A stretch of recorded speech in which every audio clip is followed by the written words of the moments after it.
మనకందరికి తెలుసు అఖిల భారత సర్వీస్లని Indian administrative service, Indian police service, Indian forest service, ఇలా 3 సర్వీసెస్ని ఆల్ ఇండియా సర్వీసెస్, అఖిల భారత సర్వీసెస్ అని అంటాము. ఇప్పుడు ఈ మూడింటికి ఇంకొకటి యాడ్ కాబోతుంది. దాని పేరే IRDS, Indian rural development service. అంటే Panchayati Raj system and rural development, ఇవి 2 విధాలుగా రెండింటికి సర్వీసెస్ ఇచ్చే విధంగా ఒక ఆల్ ఇండియా సర్వీసెస్ రాబోతుందన్నమాట.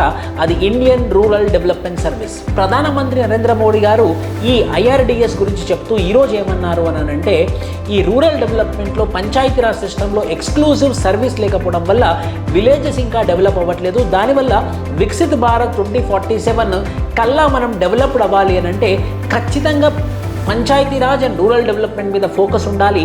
వాటి మీద ఫోకస్ ఉండాలంటే ఎక్స్క్లూజివ్ సర్వీస్ ఉండాలి. ఆ సర్వీస్ పేరు IRDS అని అన్నారనమాట. సో IAS, IPS, IFOS కాదు, ఇప్పుడు IRDS కూడా రాబోతుంది అఖిల భారత్ సర్వీసెస్లో. Thank you.